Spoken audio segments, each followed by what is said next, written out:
കേരള തീരത്തിന് സമീപം തീപിടുത്തമുണ്ടായ വാൻഹായ് കപ്പലിന്റെ ഉള്ളറകളിലെ വെള്ളം പകുതിയിലേറെ വറ്റിച്ചുവെന്ന വാർത്തയുണ്ട്. കപ്പൽ മുങ്ങാനുള്ള സാധ്യത ഇനി ഇല്ലെന്നാണ് ഡയറക്ടർ ജനറൽ ഷിപ്പിംഗ് അറിയിക്കുന്നത്. കാണാതായ 4 ജീവനക്കാർക്കായി ഇന്നും പരിശോധന തുടരും.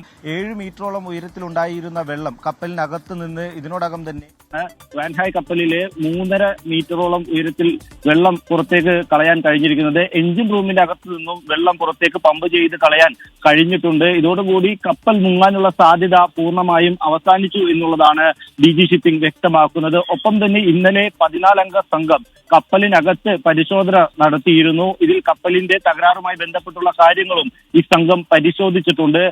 എന്നാൽ ഇന്നലെ ഈ കാണാതായ 4 പേരെ കുറിച്ച് ഒരു വിവരവും ലഭിച്ചിട്ടില്ല. കപ്പലിലെ ജീവനക്കാരായ 4 പേരെ കാണാതായിട്ടുണ്ട്. ഇവരെ കണ്ടെത്തുന്നതിന് വേണ്ടിയുള്ള പരിശോധനകൾ ഇന്നും തുടരുമെന്നുള്ളതാണ് DG ഷിപ്പിംഗ് വ്യക്തമാക്കുന്നത്. ഒപ്പം തന്നെ ഈ കപ്പലിൽ തീപിടുത്തം ഉണ്ടാകാനുള്ള കാരണം സംബന്ധിച്ചുള്ള പരിശോധനകളും നടക്കുന്നുണ്ട്. കപ്പലിലെ DVR പരിശോധിക്കുന്നുണ്ട്. DVRൽ നിന്നുള്ള വിവരങ്ങൾ ഇന്നലെ പരിശോധിച്ചതിൽ നിന്ന് ഈ കപ്പലിൽ തീപിടുത്തം ഉണ്ടാകാനുള്ള കാരണം സംബന്ധിച്ചുള്ള വിവരങ്ങൾ ലഭിച്ചിട്ടില്ല. എന്നാൽ ചില അനുമാനങ്ങളിലേക്ക് ഈ കപ്പൽ കമ്പനി എത്തിയിരിക്കുന്നത് രാസപ്രതിപ്രവർത്തനം നടന്നതാവാം ഒരു പക്ഷേ തീപിടിക്കാനുള്ള ഒരു കാരണം എന്നുള്ളതാണ്. റാഫി കരീമാണ് വിവരങ്ങൾ നൽകിയത്.